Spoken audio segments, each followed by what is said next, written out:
I'd make a joke about how this is a horror film set at Christmas time and I'm not doing Halloween and Christmas this year.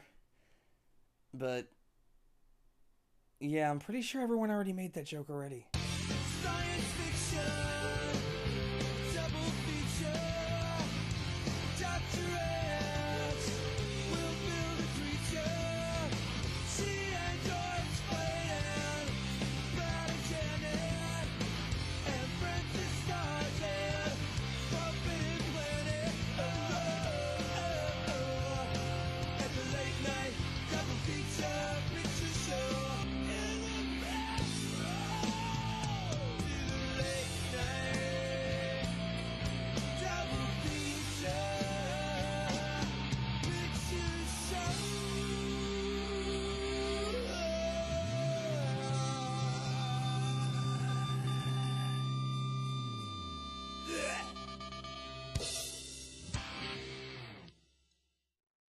Welcome back to Filmmaster Reviews. I'm Adam J. Today we continue the 13 films of Halloween countdown with the horror Christmas comedy Krampus. This film sees Max, played by MJ Anthony, a young boy who has the Christmas spirit ripped out of him by his bickering family, and thus he loses faith in Christmas altogether, ripping up his list to Santa and tossing it out the window.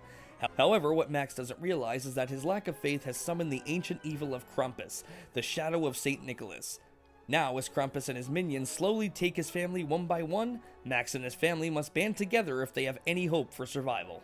Now, I'll admit, when I saw the trailer for this film, I was immediately hooked and I could not wait for this movie to come out.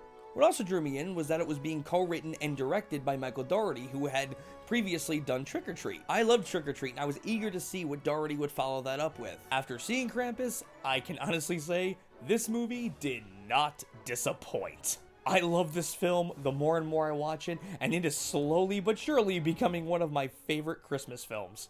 First and foremost, this film has a wonderful cast. Adam Scott, Toni Collette, David Kettner, Allison Tolman, just a great cast all around. And what was so intriguing to me about their characters is actually something that people have been condemning the movie for.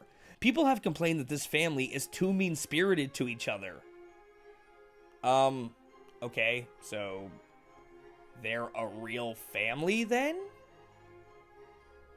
Yeah, I'm sorry that not every family in the world is as accepting and loving towards each other as a fucking liberal arts college campus. These people felt like a real family. They bicker, they fight, they disagree, no matter what time of year it is. And you come to find out that it's not that these people are terrible people. They just have different ideologies and ways of thinking. Because when Krampus starts attacking, these people go through absolute hell for one another. So yeah, all around the characters work in my opinion, and the talented cast only helps that. I loved this film's dark sense of humor. It opens with a swarm of people barrel-assing through a mall, stepping on each other, throwing them to the ground, while it's beginning to look a lot like Christmas plays in the background. I'm sorry, that's just hilarious and fairly accurate, which is frankly quite sad. Right there, the opening scene, it establishes the tone of the film, and it works. The actors can also be very funny when they need to be. Adam Scott and David Kettner are certainly the standouts, having some of the best back and forth in the whole film.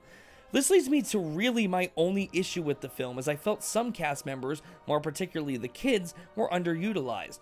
Conchata Ferrell, who plays the rude Aunt Dorothy in this movie, gets some of the best one-liners, but much like some of the other actors, she's not given a whole lot to do. If I have any issue with the movie, that's about it. The practical effects in this movie, I cannot praise them enough. I am absolutely impressed that there is a horror director who is still willing to use these types of effects.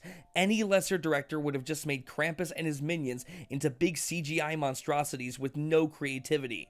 That is not the case, as Dougherty and his team have crafted a film that uses old school practical effects for the creatures and only employs CGI when absolutely necessary. Krampus himself looks amazing. There is so much detail and great care taken on his design. Because of this, whenever Krampus is on screen, he demands a stronger presence because he's really there in front of the actors.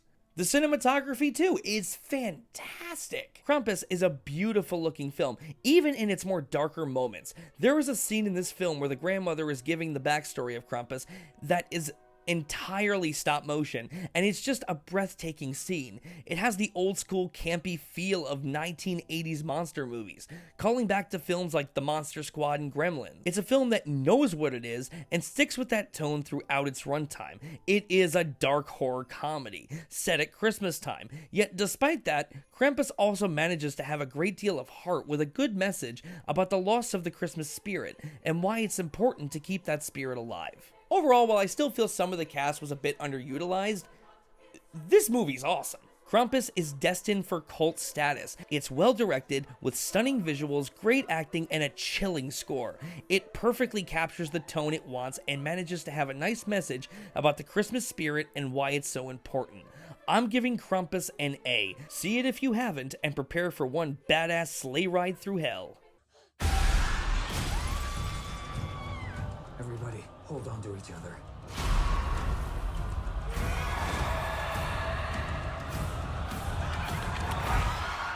He is the shadow of Saint Nicholas.